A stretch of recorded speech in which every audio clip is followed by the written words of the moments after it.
Le Louvre réussit le pari du virtuel, avec plus de 10 millions de visites en 71 jours. La belle histoire de la Vénus de Milo, le musée du Louvre, qui a multiplié son offre sur Internet et les réseaux sociaux pendant le confinement, a été plébiscité avec 10,5 millions de visites, dont une part considérable depuis les États-Unis, a indiqué le musée à l'AF. Ces visites sur 71 jours, 12 mars-22 mai, sont à comparer avec l'année 2019 pour laquelle le plus grand musée du monde avait totalisé 14,1 millions de visites.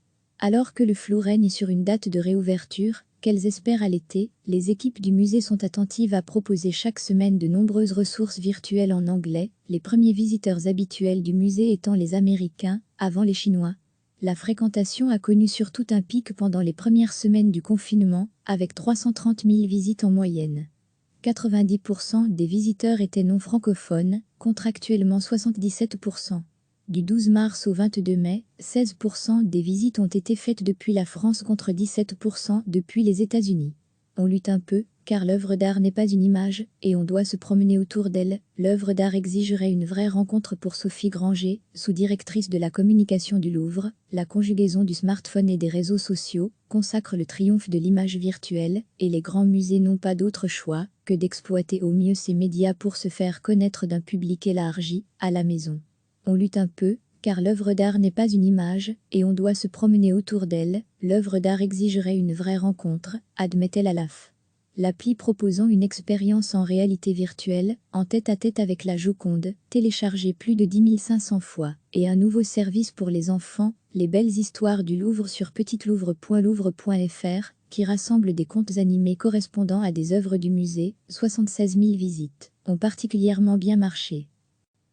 Le musée du Louvre, qui a multiplié son offre sur Internet et les réseaux sociaux pendant le confinement, a été plébiscité avec 10,5 millions de visites, dont une part considérable depuis les États-Unis, a indiqué le musée à l'AF.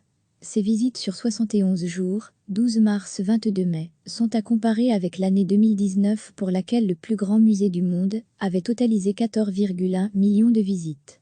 Alors que le flou règne sur une date de réouverture, qu'elles espèrent à l'été, les équipes du musée sont attentives à proposer chaque semaine de nombreuses ressources virtuelles en anglais, les premiers visiteurs habituels du musée étant les Américains, avant les Chinois.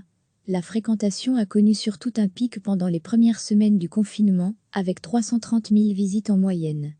90% des visiteurs étaient non francophones, contre actuellement 77%. Du 12 mars au 22 mai, 16% des visites ont été faites depuis la France contre 17% depuis les États-Unis.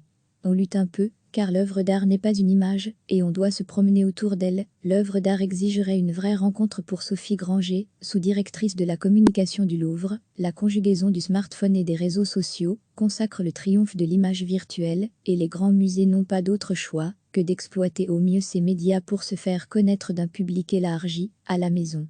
On lutte un peu, car l'œuvre d'art n'est pas une image, et on doit se promener autour d'elle. L'œuvre d'art exigerait une vraie rencontre, admet-elle à l'AF.